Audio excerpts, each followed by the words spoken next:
उपराष्ट्रपति जगदीप धनखड़ के अचानक इस्तीफे ने देश की सियासत में हलचल मचा दी है। धनखड़ ने 21 जुलाई को स्वास्थ्य कारणों का हवाला देते हुए अपने पद से इस्तीफा दे दिया, जिसके बाद विपक्षी नेताओं ने इसकी टाइमिंग और वजहों पर सवाल उठाए हैं।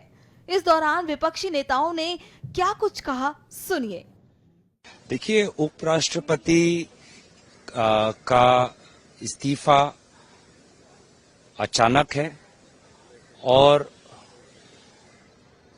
दुर्भाग्यपूर्ण है, क्योंकि वो जिस प्रकार से कल मीटिंग्स में प्रिसाइड कर रहे थे और आज भी उनका एक मीटिंग राज्यसभा में बिजनेस एडवाइजरी कमेटी का था और सुनने में आया है कि क्षेत्र में भी उनके प्रोग्राम थे, तो हमारे तरफ से तो हम उनकी अच्छे स्वास्थ्य की कामना तो करते हैं, लेकिन कहीं न कहीं ऐसा प्रमाण होता है कि केंद्र सरकार और उपराष्ट्रपति के बीच में जो उनका रिश्ता है दोनों के बीच में, वो पहले जैसा नहीं रहा। क्योंकि कल के बीएसी मीटिंग में केंद्रीय मंत्री भी नहीं थे, अब तक प्रधानमंत्री मोदी जी की तरफ से कोई बयान भी नहीं। केंद्र सरकार हमको ये नहीं बता पा रही कि किस प्रकार से देश आगे बढ़ेगा अगले उपराष्ट्रपति के संदर्भ में। तो कहीं ना कहीं जो एक संतुलन होना चाहिए था, जो एक तैयारी होनी चाहिए थी, वो नहीं है। और ये साफ दर्शाता है कि कहीं ना कहीं जो रिश्ता केंद्र सरकार और उपराष्ट्रपति के बीच में जो पहले जैसा था, अब वैसा नहीं है।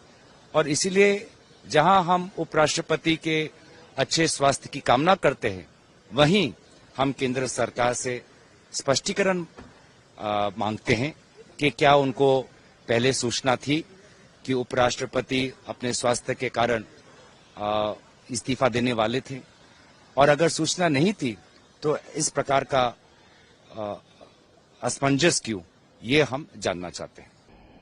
मैं उनसे आग्रह करूंगा वो पुनर्विचार करें। वो संसदीय ज्ञान के धनी थे और कृषक आंदोलन और किसानों की आवाज उठाने वाले थे। ये संसदीय इतिहास का काला दिन है जब एक उपराष्ट्रपति जी अपना कार्यकाल पूरा नहीं कर पा रहे हैं। मैं उनसे पुनर्विचार का आग्रह करता हूं। इसमें हमारी अधिकृत लाइन वही है जो श्री जयराम रमेश जी ने, जो हमारे मुख्य सचेतक हैं, उन्होंने लिया है। मैं उसी का समर्थन करता हूं। देखिए, कारण उन्हीं को मालूम, उससे कुछ हमारा लेना देना नहीं। सरकार जाने और उन्हों जाने, तो इसमें हमारा कोई कहने का मकसद ही नहीं है, क्योंकि ये उनकी इच्छा है और गवर्नमेंट की इच्छा है कि उनको स्वीकार करना नहीं करना, वो सब उनकी बात है, हमारा कोई इससे वास्ता नहीं। So I just say that it comes as a huge surprise and shock that despite his ill health, we remember him conducting the parliamentary proceedings when there was a health scare with regards to his heart and he had undergone a surgery. At that time too, he was back in the chair and he was conducting the proceedings of the House. So this doesn't somehow ring true simply because he was very actively conducting the parliamentary proceedings yesterday. What was the sudden reason for his decision to cite health and step down? And this probably is the first time in history that a vice president has resigned in such a shocking manner.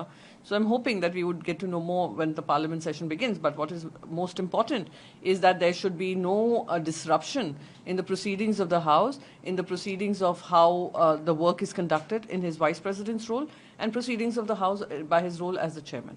इस्तीफे की बात है, तो जो हम लोगों को जानकारी मिली है स्वास्थ्य को लेकर के, तो इसमें हम लोग क्या बोल सकते हैं? किसी का व्यक्तिगत फैसला है और स्वास्थ्य को लेकर के है, तो क्या राजनीति के मायने निकालें इसमें।